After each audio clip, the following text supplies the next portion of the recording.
দেশে বিভিন্ন স্থানে জ্বালানি তেলের সংকট কাটছেই না। পাম্পগুলোর সামনে গ্রাহকদের দীর্ঘ লাইন।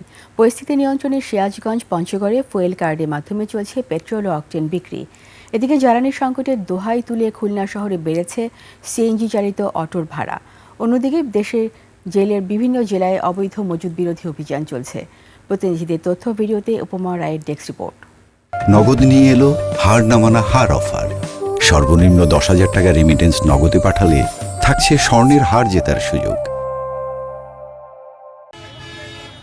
গাইবান্ধায় ভোর থেকেই তেলের জন্য দীর্ঘ লাইনে মোটরসাইকেল চালকরা। তেল সংকটে জেলার অনেক পাম্প সন্ধ্যার পরই বন্ধ হয়ে যায়। একই চিত্র কিশোরগঞ্জের ফিলিং স্টেশনগুলোতে। প্রখর রোদে মোটরসাইকেল নিয়ে ঘন্টার পর ঘন্টা দাঁড়িয়ে থাকছেন চালকরা। অপেক্ষার এই লাইন ফিলিং স্টেশন এলাকা ছাড়িয়ে চলে গেছে ব্যস্ত সড়কের বহুদূর পর্যন্ত। পঞ্চগড় ও সিরাজগঞ্জে ফুয়েল কার্ডের মাধ্যমে চলছে পেট্রোল ও অকটেন বিক্রি। বৈধ রেজিস্ট্রেশন, চালকের লাইসেন্স ও হেলমেট ছাড়া মিলছে না সেই ফুয়েল কার্ড। প্রশাসন বলছে এখন থেকে পুরো জেলায় ফুয়েল কার্ডের মাধ্যমে গ্রাহকরা পেট্রোল ও অকটেন কিনতে পারছেন। গতকালকে থেকে আমরা ফুয়েল কার্ড ইস্যু শুরু করেছি। গতকালকে আমাদের সারা জেলায় আমাদের প্রায় 2000 ফুয়েল কার্ড ইস্যু হয়েছে।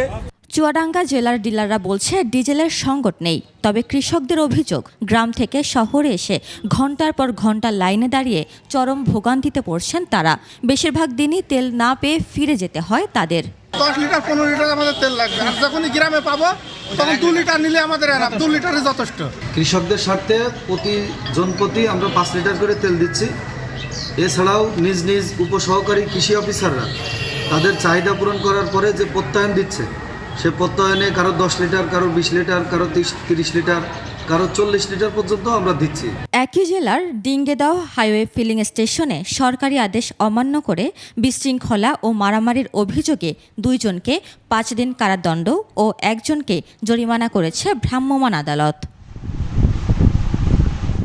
এদিকে খুলনায় পূর্ব কোনো নোটিশ বা ঘোষণা ছাড়াই শহরে সিএনজি অটোর ভাড়া বাড়িয়ে দিয়েছেন মালিকরা। হঠাৎ এই সিদ্ধান্তে বেকায়দায় পড়েছেন লক্ষাধিক বাসিন্দার এই শহরের সাধারণ যাত্রীরা। এখন যাবো আসছে শিরোমণি, আগেও তো 30 টাকা ছিল, এখন বোধহয় 35 টাকা নিবে। কিন্তু গ্যাসের দাম তো বাড়ছে 18 টাকা বোধহয় সামথিং। ফুলতলা থেকে ডাকবাংলা 55 টাকা নিত, এখন 60 টাকা নিতে। অন্যদিকে মৌলভীবাজার ও রাজশাহীতে অবৈধভাবে তেল মজুদ এবং তেল বিক্রির অনিয়মের অভিযোগে 2 লাখ টাকা জরিমানা করেছে ভ্রাম্যমাণ আদালত। উপমা রায়, ডেস্ক রিপোর্ট, 21 টেলিভিশন।